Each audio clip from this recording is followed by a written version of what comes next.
Speaking of athletes, here's another one who's a star, Leah Thompson. Last month, the swimmer at the University of Pennsylvania set 2 different Ivy League records. Her critics are furious, saying she shouldn't even be allowed to compete. That's because Leah Thomas is transgender and at the epicenter of this culture war, you could call it. Tomorrow is her final home meet of the season. She'll face off against Dartmouth and Yale.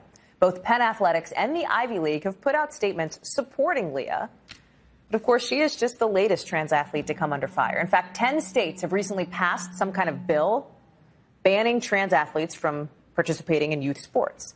You might remember trans runner Cece Telfer was deemed ineligible to compete at the U.S. Olympic trials over the summer. So let's talk about it now with Joe Yerkeba from NBC Out, who just published this piece with the latest about Leah. Joe, I'm glad to have you here. Talk about what's going on here, right? Because Leah does have support from her team, from her school, from her league, if you will. And yet for some of her detractors, that doesn't seem to be enough. Sure, yeah. So there are a few different arguments happening here. You've got an argument about fairness. There are people who oppose trans women competing in women's sports because they say it's unfair to cisgender women who aren't trans, most of whom don't receive the athletic advantages of higher testosterone levels during puberty. Though then you have folks who say there's very little scientific evidence that shows that those advantages carry over for trans women after transition.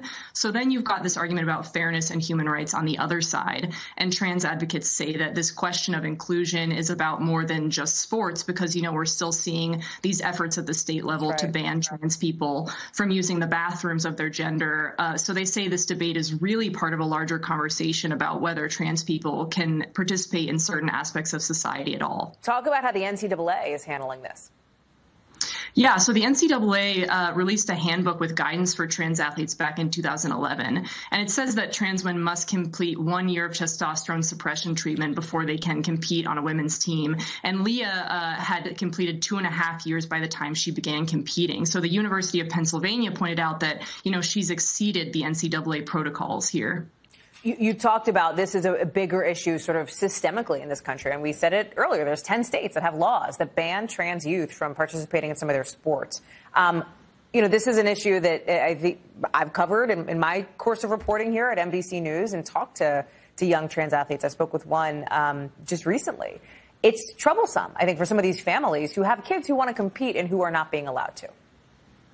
Right. Yeah, no, definitely. And the legislation is really sweeping. So it applies to public K through 12 schools and colleges. And, some even applies to private schools, too. And these are total bans, though their supporters would argue, that they allow trans students to compete on the team of their birth sex. But, like you mentioned, trans student athletes, they say that that doesn't really make sense to them because for a trans girl, for example, she's a girl in her everyday life and everyone at school knows her as a girl. So this legislation is really troubling for them. Joe Yerkeba, thank you so much for being with us tonight. Thank you.